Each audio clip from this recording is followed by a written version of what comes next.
These are Japanese magic potion. This is my original group.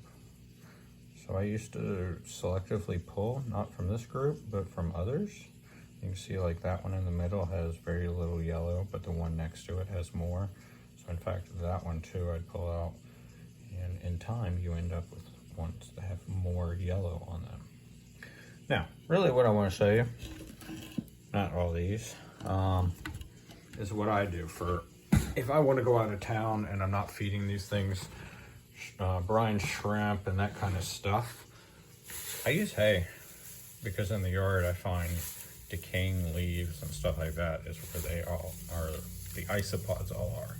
So what I'm gonna do today is show y'all. I mean, I just cut this up. If I want to go on vacation,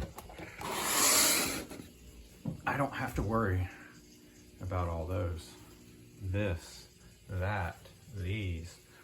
The skyscraper up there, that with the purple ghost, that has nothing. Anyway, I mean, I've got tons of isopods right now in this, enough that I'm using them for foods as well, on top of crickets and mealworms. But I've found that using the hay is a better long-term food than anything else. And it allows me to put less brine shrimp. And the brine shrimp I'm using are cubes. So I encourage y'all to try this. I went this direction trying to control mites. Does it control mites? Hard to say. When you get thousands and thousands of springtails and baby rubber duckies. Look, my babies, yay. So it took rubber duckies forever to reproduce for me. And now there's 2 babies right there. I thought there was another. Oh yeah, there is another right there in the crevice. Anyway, yeah, so some of this is based on what I see outside with the species. They like rotting leaves, things that have gotten soft from decay, not necessarily from just being wet. And this is definitely, well, helped me. Every container I have is to the brim on numbers that I would think are too much of a population, and right now I don't know. But you can see all my hay and stuff is vanishing. You can see here they've actually turned it to little threads. That's all it is. And I don't remove that. I leave it. It gets buried. Over time, it still gets eaten. Anyway, hope this helps y'all. Hope it someone can determine if it does clean up the mites. But when you get thousands of springtails, yeah, they clean up everything in there, so mites don't have a way to reproduce. Hope this helps y'all. Good luck.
There's gnats in there.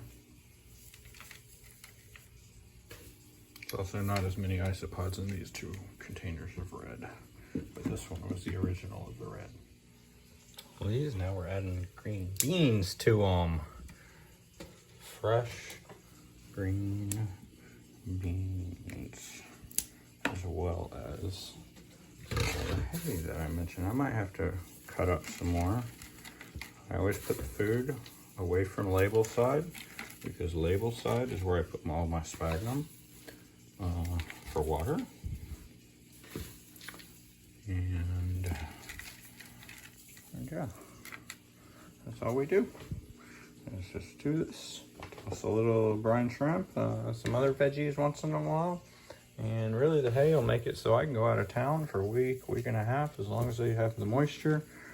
Maybe even longer. Haven't tested that, but yeah.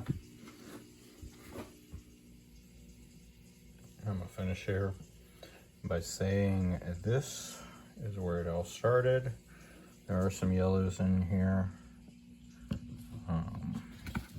But this is how it all started with me blending colors. I started with one that was wild like that in the center, and eventually I started to see more yellow, and then it evolved into where I've got with the others you saw. Or if you didn't, that's where it's evolved for me. To yellow like this.